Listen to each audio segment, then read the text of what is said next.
Yo mga katropa, kamusta ko pala si Classic Bert at nandito po tayo ngayon sa isang panibagong episode dito sa server ng Duo Crap Season 4 at ito po ay episode 9. So sa mga katropa, napatagal tayo ngayon ng episode dahil tinatamad ako. Ay sorry, hindi ako tinatamad mga katropa. Kung makikita ninyo, ganun pa rin ang ating kasuotan. Wait lang, hubarin lang natin. Hubad. Ano yun Yan, Japanese tayo. So, tapos, tinanggal na natin yung sunglasses natin, di ba? Di ba? Para di na mukhang malabong mata, di ba? Para di na tayo mukhang matanda. Yun, so makikita nyo naman yung episode 8 ko dun. Episode 8? Yan. Yan. Kung makikita ninyo, nandito tayo sa Nether. Dahil wala akong magawa ngayon. At nandito na naman yung mga flyers na yan. nakikita ko na naman yan.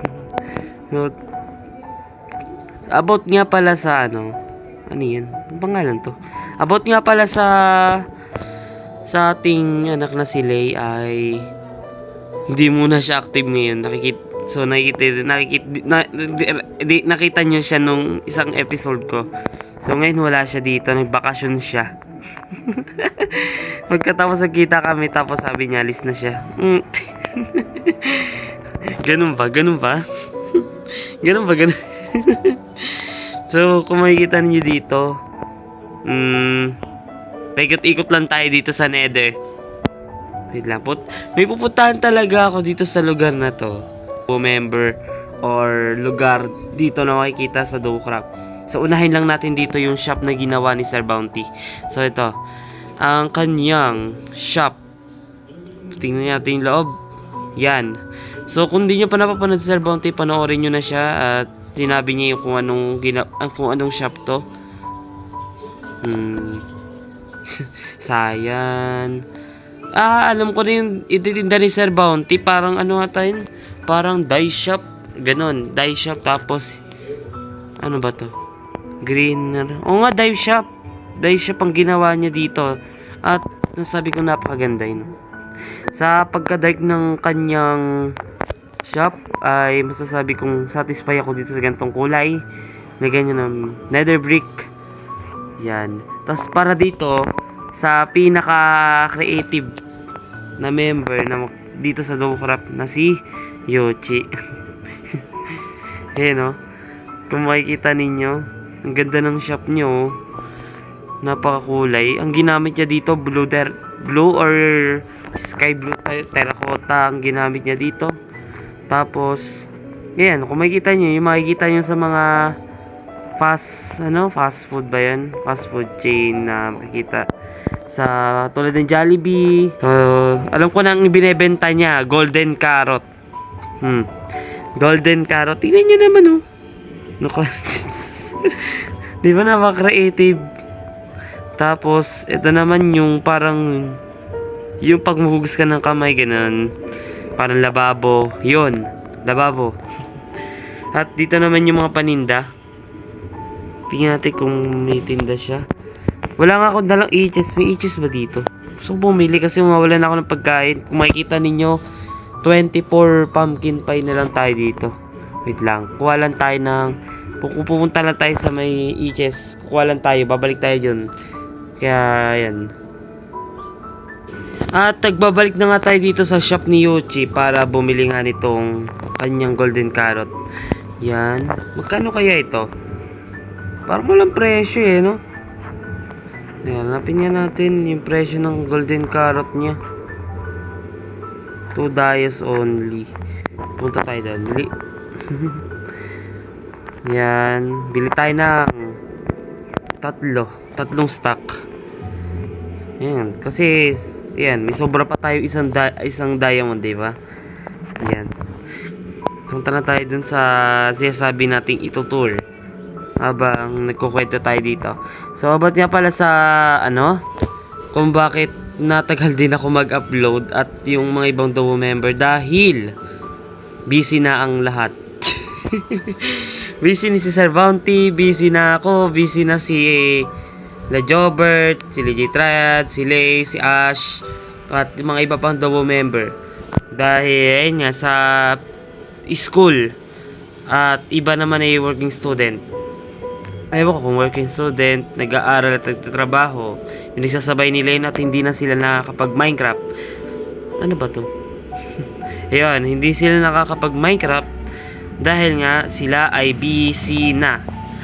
Yun. So kung nagtataka kayo bakit yung ibang, kung bakit ako lang yung mag-isa dito, tignan natin. Ayun o. Ako lang yung mag-isa dito. Bagal. Ayan, ako lang yung tao. Ako lang yung tao dito dahil nga sa salitang. Kaya busy sila dahil sa salitang B. Meaning busy. busy. At pagpasensyaan nyo na tong aking signal. At ang lag natin dito. Ang lag natin. Yan.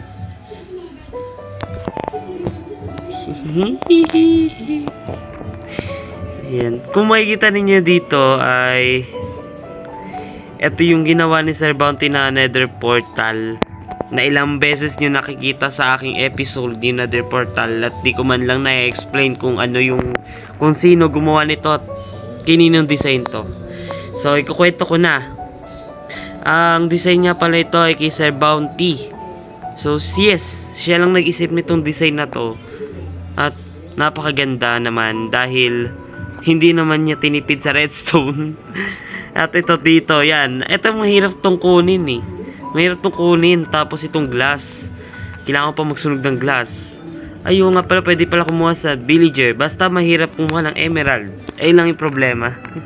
Emerald at itong blackstone na hindi naman siya nagagawa ng farm. Hindi naman siya nagagawa ng farm dahil kailangan pa maghukay ng na ilalim, pinakailalim ng nether at okay sa ibabaw ng nether ng ganto, ng blackstone.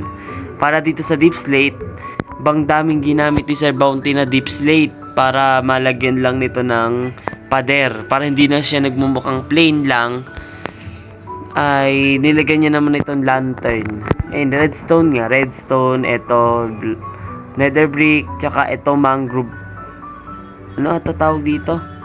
Mangrove na para bakod ganon. At ito pa sa pinakamahirap gawin or kunin ay ang gray terracotta. Yan, gray terracotta.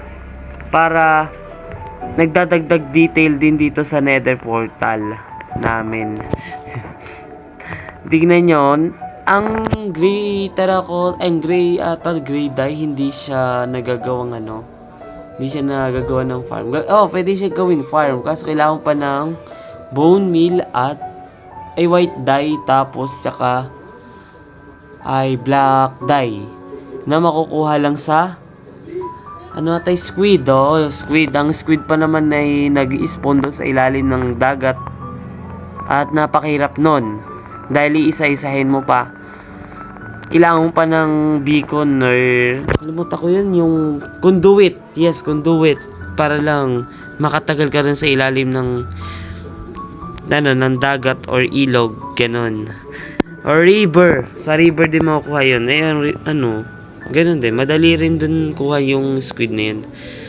Tapos, medyo pause tayo ngayon. Sinusubukan lang natin magsalita dahil para sa inyo. Para sa inyo mga katropa. Gagawin ko lahat para sa inyo. Ayun.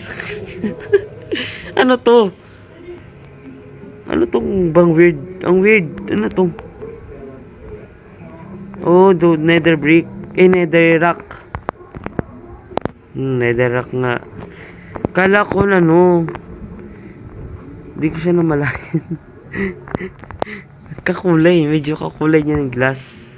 Mukha siyang pinapalan ng glass, oh.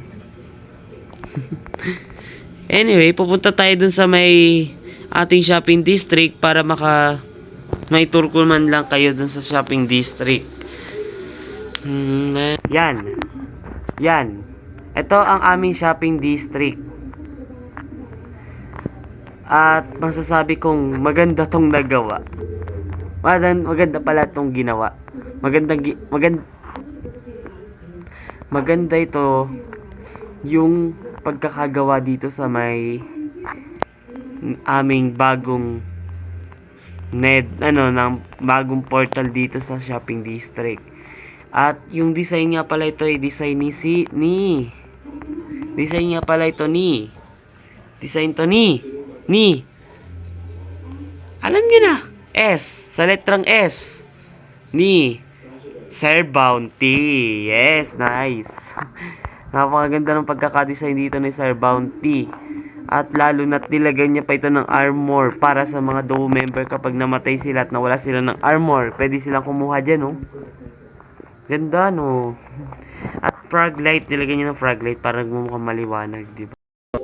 Masasabi kong paalam!